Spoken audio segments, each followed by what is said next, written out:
Border roads organisation BRO నుంచి 542 ఉద్యోగ ఖాళీలకు సంబంధించిన భర్తీకి నోటిఫికేషన్ విడుదలైంది. మరి సెలక్షన్ ప్రాసెస్ ఏ విధంగా ఉంటుంది ఒకసారి చూద్దాం.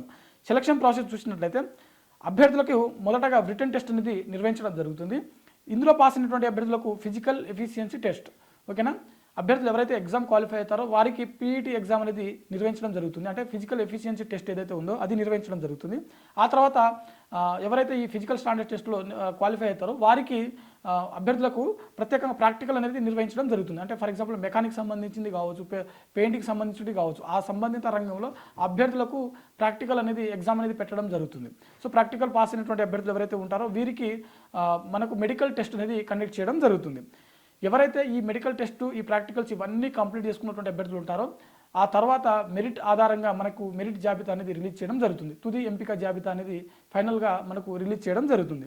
సో ఇది దీనికి సంబంధించినటువంటిది సెలక్షన్ ప్రాసెస్. మరి ఈ పోస్టులకు సంబంధించిన దరఖాస్తు ఏ విధంగా చేసుకోవాలని చూసినట్లయితే నవంబర్ 24 లోపు ఆఫ్లైన్ ద్వారా official website border roads organisation ఏదైతే ఉందో ఆ అఫీషియల్ వెబ్సైట్ నుంచి అప్లికేషన్ ఫామ్స్ని డౌన్లోడ్ చేసుకొని ఫిలప్ చేసి దానికి సంబంధించిన మన ఎడ్యుకేషన్ క్వాలిఫికేషన్ ఇతర సర్టిఫికేట్లు అన్నింటినీ జత చేసి అడ్రస్ అనేది ఆ నోటిఫికేషన్లో మెన్షన్ చేయడం జరుగుతుంది. ఆ అడ్రస్కి ఖచ్చితంగా మీరు ఆఫ్లైన్ ద్వారా పోస్ట్ చేయాల్సి ఉంటుంది. సో ఇది దీనికి సంబంధించిన అప్లికేషన్ ప్రాసెస్ అనమాట. అంటే అప్లికేషన్ ఏదైతే ఉందో ఖచ్చితంగా అభ్యర్థులు ఆఫ్లైన్లో మాత్రమే దరఖాస్తు చేసుకోవాల్సి ఉంటుంది. సో ఇది బార్డర్ రోడ్స్ ఆర్గనైజేషన్ నుంచి విడుదలైనటువంటి 542 ఉద్యోగ ఖాళీలకు సంబంధించినటువంటి నోటిఫికేషన్ యొక్క కంప్లీట్ డీటెయిల్స్. ఇది ఇవాల్టి వీడియో. మరిన్ని జాబ్ అప్డేట్స్ కోసం చూస్తూనే ఉండండి Sakshi education. Thanks for watching. Thank you.